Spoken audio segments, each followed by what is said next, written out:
What's up guys, Robert Optimal Bodies. Now I've got a theory why I think everybody is, I say everybody but it's not everyone, but it is a large percent of people, that everybody is unfortunately obese or overweight, looking like they're getting type 2 diabetic, pre-diabetic, those sort of things. They'll fail a lot of health tests. And also the mental health side of things. I think a lot of people are down and depressed because of this big, huge reason. And unfortunately, it is junk food. It's alcohol as well, but let's focus on junk food because we've banged on about alcohol a lot. So my theory is that people are using junk food as an antidepressant. Sounds very, very extreme, but from all the data that I've collected from all my clients over a decade of working with people, and if you just see it around you or try it yourself, which we'll get onto, a lot of people are using junk food as that crutch for when they're feeling down, depressed, not themselves. And if you don't believe me, cut sugar, junk food out your diet, even just for a day. You tell me if you crave it or not. But unfortunately, this is definitely the case. So if you look at a drug, you get withdrawal, you get tolerance, you get addiction, okay? Which I think is the same thing going on with junk food. So when you were younger, you could probably only eat a couple of donuts. Now, I bet you find a lot of people that could get 12 Krispy Kreme donuts and they could smash the lot.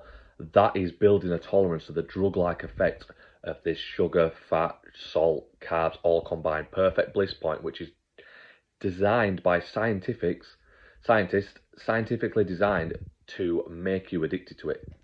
I've done videos on that before, but trust me, there's people that are actually hired to make this stuff addictive. And that's why it acts like a drug. It's the same physiology in your brain. There's withdrawals, tolerance, and then becomes relapse. So we've established that you can eat a lot more of this stuff before it hits that sweet spot. Obviously, you can handle more and more. It used to be like one little bit of chocolate could probably hit the spot, and now you're finding yourself having to have a full bar. Same with alcohol. When you're younger, a couple of sips, whoa. People can smash 20 pints now and look absolutely normal. What is going on?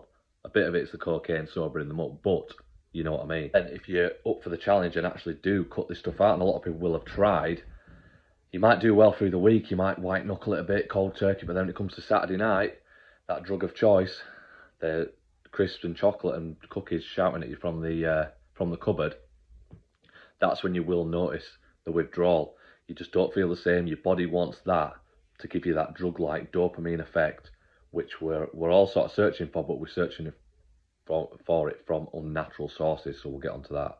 You might get moody, you might get hangry, you might have a headache, you might not have any energy, you think you're going to die. That shouldn't be normal just from taking out some sort of like junk food group. That to me shows that people are using them as like an antidepressant drug. All right, saying all this, what do we do about this? What should we do with this information?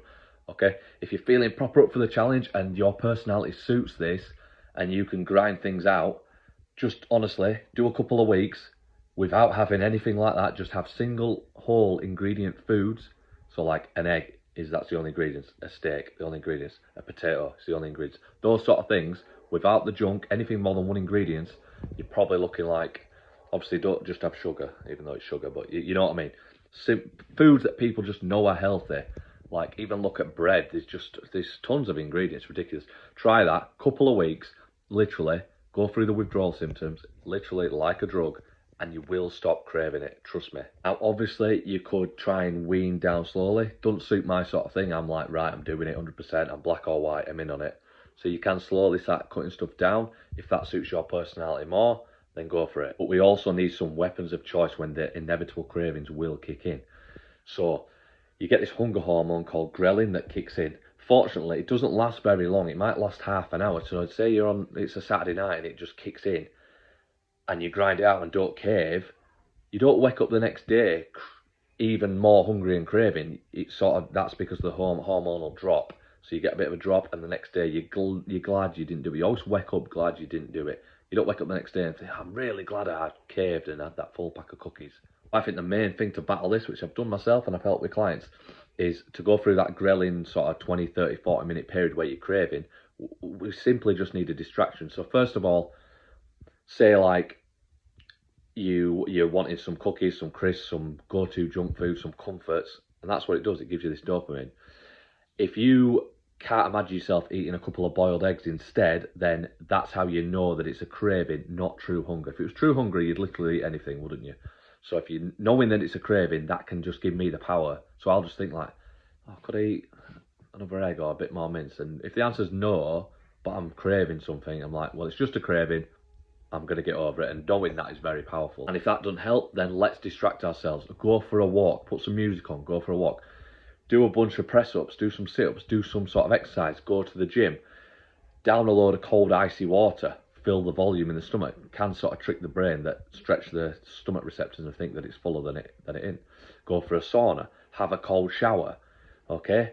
Play with your kids, do something distracting. Think, right, I'm going to watch an episode of this series. If I'm still hungry after it, which you won't be, then we'll combat it with something else. Any sort of distraction just to let this hormonal situation like ghrelin slowly come back down. And trust me. And then even if you're not hungry, yeah, have a couple of boiled eggs. Distract yourself.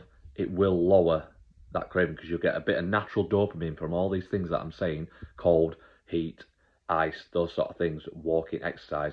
And that'll just give you that little burst of dopamine that you need without going too stupid, having to go back to the junk food, relapse, and then you're back to square one. And just sort of see it like you're trying to come off cigarettes. Yeah, you can go cold turkey, or you can slowly have nicotine patches and vape, but don't get me started on that. Grown men and women walking around sucking on this big cloud. Oh my God, right, we'll do another video on that in the future. You wouldn't go all week without having a cigarette and then Saturday night start blasting loads of cigarettes, expecting to wake up Sunday not craving cigarettes again. So see it as that. See it as junk food that don't belong in our body, and just see it as a drug. That's the way I get around it. It's exactly the same with alcohol, but it's what we do, don't we? We go all week without it, and then people like reward themselves with it on a Saturday night and expect not to crave it the next day and white knuckle it. Good job some people have work, because they go to work, they obviously can't drink at work. But what happens with people on holiday? They get to the airport at 4 or 5 in the morning and start getting on it and stay on it for a week or two. So it's like you're basically saying that if you didn't have a job, then you'd drink all the time, which is, surely that's an alcoholic. But we're going off on a rant. Sure, people will be triggered by this, or you might agree with me, whatever it may be, bang it in the comments. Okay, that is my theory. I think people are using junk food as antidepressants. Rob at Optimal Bodies, signing out. Cheers, guys.